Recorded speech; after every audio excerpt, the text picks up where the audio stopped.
I just finished Fiddler on the Roof, and two things that held up throughout the entire movie was the great editing, great dialogue. Both those things came together to make this movie very timeless, and it honestly holds up great today.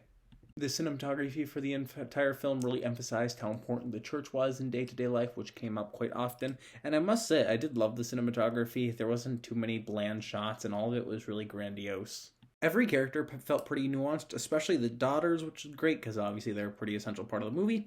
One thing I did not like about the entire film, though, is the songs did not move forward, and I understand that like not every musical needs these like great like moving clockwork pieces, but if a song just stops the film in its place, I don't understand why it's there. We have actors for a reason. They can portray emotions. They don't need to sing about what they're feeling. They should be singing about what they want to do. Spoilers going forward, please skip to this timestamp if you want to hear my final thoughts of the film.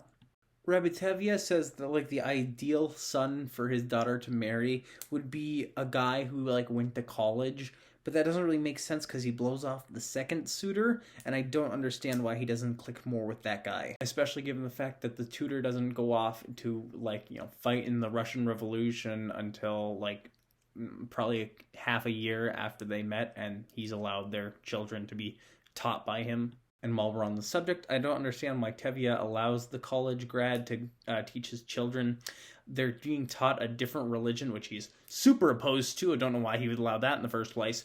But then they're also not being taught in like literature or any sort of mathematics or science, so I don't know why they would be allowing for him to teach their children if they're not gaining anything out of it. Then when Tevye is confronted in front of all the townsfolk that his daughter and the son are in love, I don't know why they all scoff and are like, love, ha ha ha ha. Like, yeah, kids are, I suppose, more like to fun doodle and confuse that with love. But the idea of love itself shouldn't be so easy to, like, scoff at, especially by a bunch of people who have, like, presumably found love in their lives. And despite repeating plot points, I did enjoy how seeing Treviega go through the losing each daughter, although it was like the same thing over and over again. It was tackled in very different ways. First, he had to learn to give up money, then he had to learn to kind of give up like his tradition. And then finally, he had to try to get over his racism, although he never does. And on a bit of a tangent, I do kind of like that he never gives it up because it's just so ingrained in him to like never want to move past that. And to be honest, when his daughter returns at the end of the film, I was really shocked and surprised to see that he didn't like accept her. Like he genuinely like hated his daughter for like going off with that Russian. And it's just so surprising because he was Christian Orthodox or Russian Orthodox, I suppose, and that was just so opposed to his Jewish faith.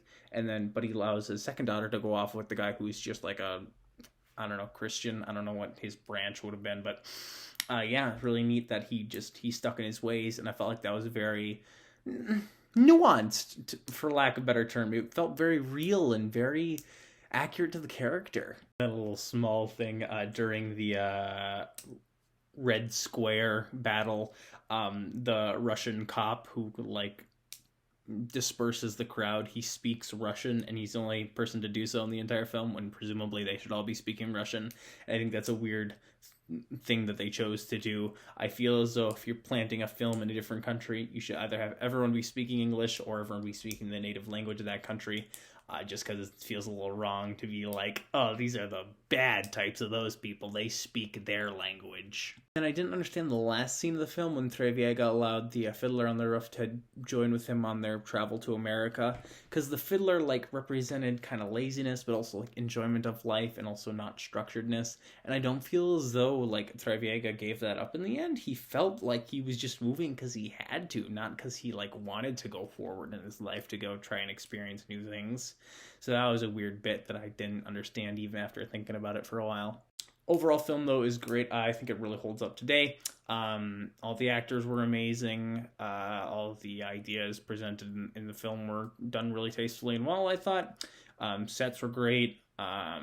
Production was awesome. I really enjoyed it head to toe. And I'll give it a B. Didn't love all the songs, especially the lovers' quarrel about 2/3 into it.